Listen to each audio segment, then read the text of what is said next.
Also quickly, we'll go ahead and be conducting the unveiling of the Pennsylvania Education Hub logo. So we have the opening on the left side as well as the right side.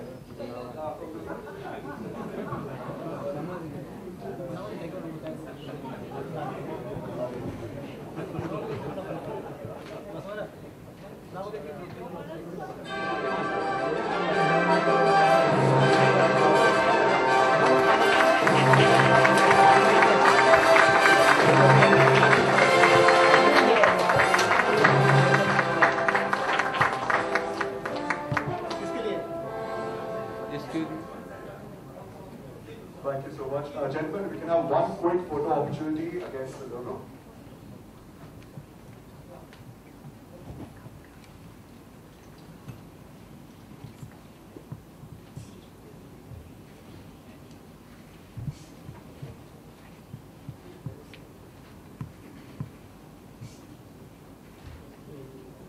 Thank you so much, Mr. Muskins and Mr. McCaffrey. I request you to take a seat. Dr. Tharoor, we give you a waiting your speech. Well, thank you very much for that warm welcome. And I was a bit overwhelmed by all the gifts even before I'd spoken. You know, in India, we customarily expect to be rewarded after our efforts. But anyway, thank you. And this is a nice trend, and I hope it's going to continue along these lines. I do want to say, though, that I was particularly pleased to be invited by Ambassador Kanika Chaudhary to come and help inaugurate this event this evening. I first went to the States in 1975, which turns out is a long time before Mr. Muskins.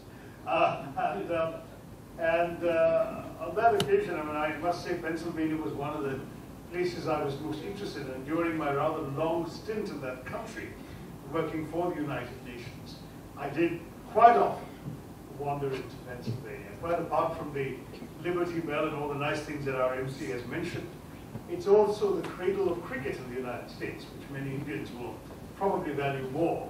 The Philadelphia Cricket Club, in the 1890s, the greatest fast bowler in the world was the Philadelphian J. Martin King.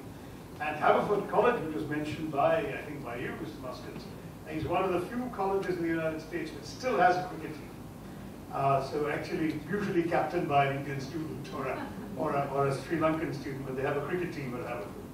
And of course, for those of you who are interested in history, as I am, the Civil War battlefields in Pennsylvania are quite remarkable. Many of them are still very well preserved. I remember taking my kids, who become very sensitive and poetic later in life, but in those days were extremely military obsessed. I remember taking them on a tour of all the battlefields in Pennsylvania and Virginia. And Pennsylvania is really quite remarkable.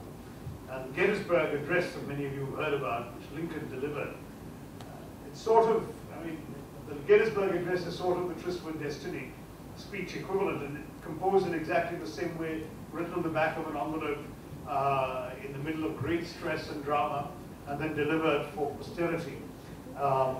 Very much Nehru's Tryst with Destiny and Lincoln's Gettysburg Address.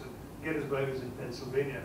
As are many other places, Spotsylvania Courthouse and God knows what else. And there's lots to go and see in Pennsylvania. And of course, there are these very fine educational institutions. I was asking Mr. Muskins whether he was Dutch, and I turned out to be lucky guess he is originally Dutch. But you see, for the longest time, one of the best known groups, ethnic groups in the United States, were a group of people called the Pennsylvania Dutch, except they weren't Dutch. The Americans got it wrong. They were actually German, so they called themselves the Pennsylvania Deutsch. And the Anglo-Saxons compressed that to Pennsylvania Dutch, and so we now have genuine Pennsylvania Dutchmen here.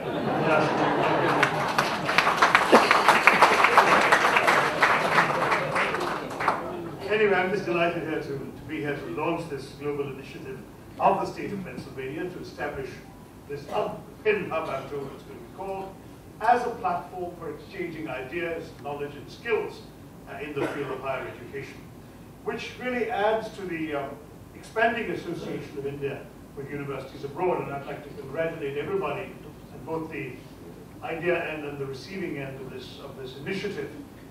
You are forerunners. You're the first American state to do this.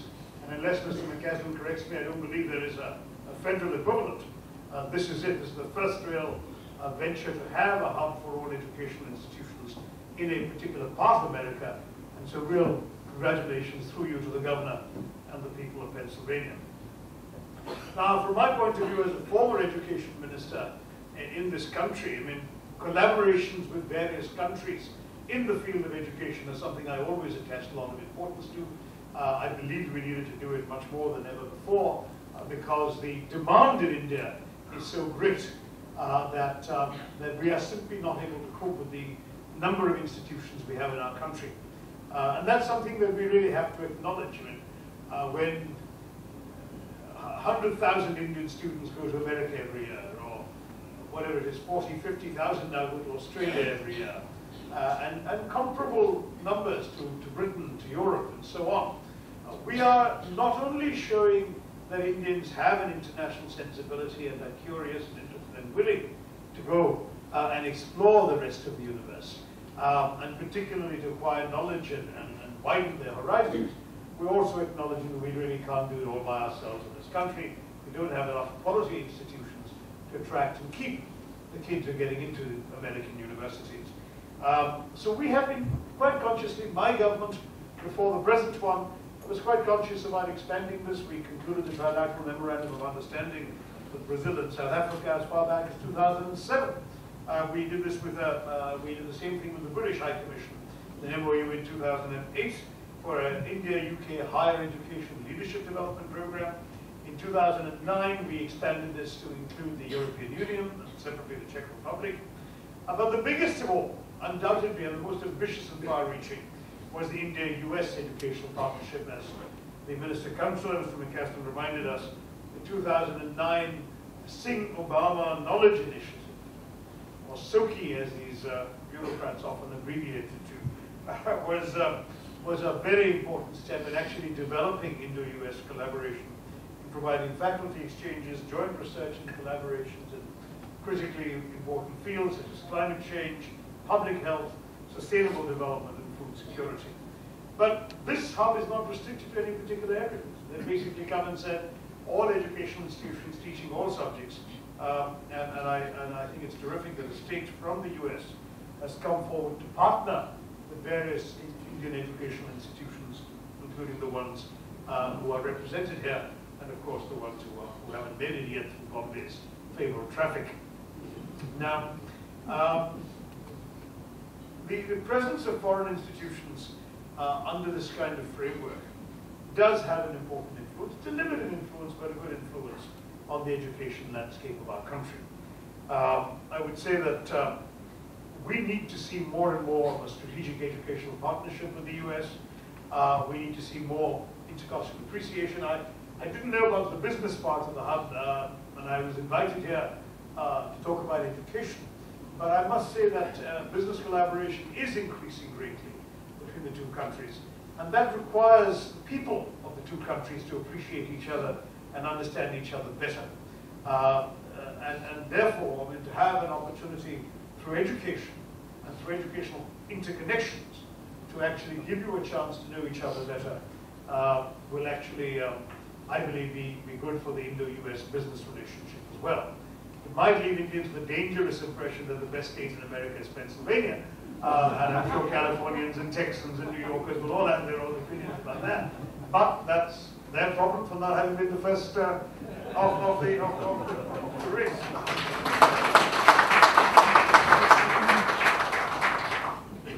Now, we had a challenge. We introduced a foreign universities bill in Parliament that didn't get through because of resistance from a number of people, including particularly those who are now our government. But that shouldn't worry anybody, because those who are now our government have systematically done U-turns on every policy that they've undertaken, and everything they opposed when they were in opposition, they're doing in government. So I'm quite confident they'll be very receptive to foreign universities coming into India. But we did make it easy in our time by actually issuing regulations that entitle universities, even pending the adoption of the Foreign Universities Bill, to set up themselves here as a company under the Companies Act of 1956. We've also been encouraging models of public-private partnership in any case. So Indian educational institutions might well want to partner with American institutions and take advantage of some of the opportunities being offered. I was looking through the list of things you do, the Summer Abroad program, the executive education program, the dual degree program, the teacher training program. These are all things which I believe can make a genuine difference and a positive impact to Indians. The Summer Abroad program is obvious. I think both sides will benefit equally from it. It'll help broaden the thought processes of our young students by exposing them to a more diverse and competitive international education system. Then your executive education program, which will give young people, or not even such young people, already mid-career people in business and technology fields, who can benefit from your executive education training and apply to their own work. And I'm assuming you're offering facilities here in India, right? To offer the courses for Indian executives. And that's a growing field in our country. More and more Indian business schools are doing this, and I'm sure some would be attracted to the idea of teachers from Penn or places like Wharton showing up to offer these programs here in India. Thank you, Dr. Tharoor. It was indeed a pleasure to have you here amongst us. Let's have a huge round of applause once again for Dr. Tharoor. Thank you, sir. Ladies and gentlemen, we now proceed to the felicitation of Minister Mr. Kailash Chandra Vijayvargiya, who is the Minister of Urban Development for Government of Madhya Pradesh, a man who is contributing in the shaping of beautiful India, an Indian politician and a member of Madhya Pradesh State Legislative Assembly. Mr. Vijayvargiya has won the state's assembly election consecutively 6 times since 1990. Wow! This shows his dedication and commitment to the promises he has made. To please felicitate Mr. Kailash Vijayvargiya. Mr. Vijayvargiya, may we please have you on stage, and Mr. McCaslin, may we have you on stage as well. Ladies and gentlemen, please welcome Mr. Kailash Vijayvargiya and Mr. McCaslin once again. May we have the felicitation.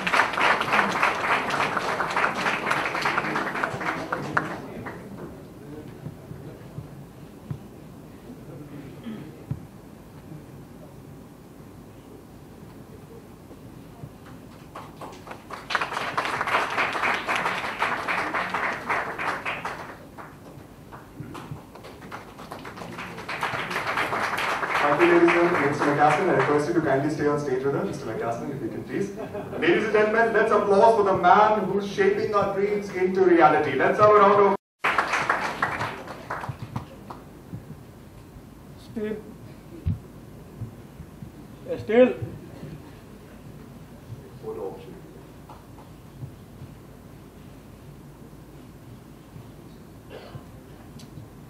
Still.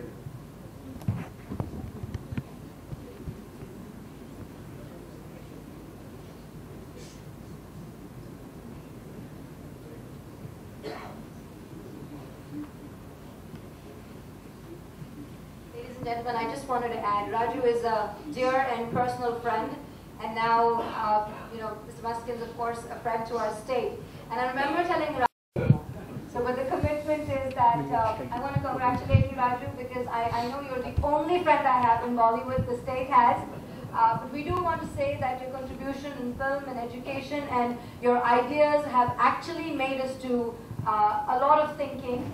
And you are, of course, I know your son has a great connection. He's at, one of our, at the United Group's SIS, which is very, very dear to us. And thank you, Raju, and we hope to do more work with you with the Commonwealth. Thank you. Let's have a huge round of applause once again for Mr. Hirani. Thank you, Mr. Hirani. Thank you, Mr. Kavanaugh. Thank you, Ms. Chaudhary. May I now call upon stage Vice Chancellor of Mumbai. I always say they're a family, Federal Arm, and without them, Minister Consular, without their support, we wouldn't be here. But thank you all. Trust me, I'm keeping a tab on the names because everybody here is the who is who, like I say. But all of you educationists, thank you for welcoming us. We will do Pennsylvania proud, and we will do India proud. I can promise you that. Thank you. God bless.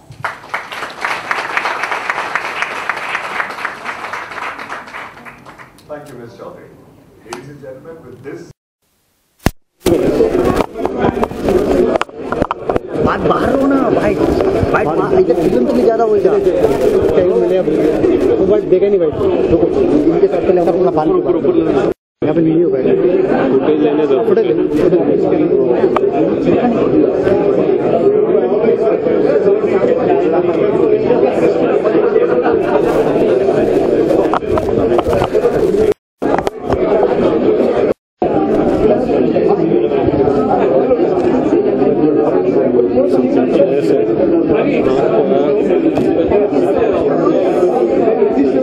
Okay बैबलेंस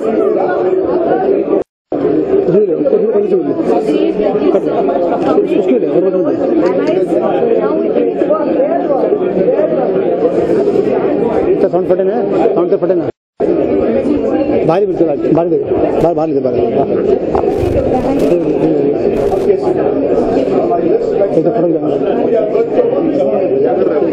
reply reply आजा अरे आना बाद में पकड़ी यार चलो वहाँ पे चलो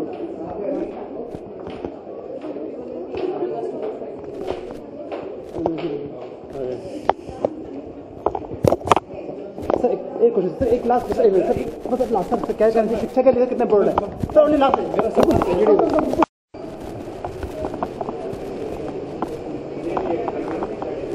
और मेरे ना सर सर एक क्वेश्चन सर यार अभी मैं बहुत अर्जेंट एक क्वेश्चन सर शिक्षा के माध्यम से क्या करना चाहिए शिक्षा के माध्यम से आज जो पेंसिल्वेनिया कितना इम्पोर्टेंट है इंडिया के लिए सी ये जो इनिशिएटिव है पेंसिल्वेनिया हब आई थिंक बहुत अच्छा इनिशिएटिव है क्योंकि हमें ज़रूरत है इस किस्म के एजुकेशन आइडियाज़ पे एक्सचेंज होने की ताकि वर्ल्ड के बेस्ट टीचर्स हमें मिल सके और हमें काफ़ी रिफॉर्म की ज़रूरत है एजुकेशन में और ये एक अच्छा कदम है उस दिशा में तो मैं इन सबके लिए मेरी बहुत बहुत हार्दिक शुभकामनाएं। Thank you.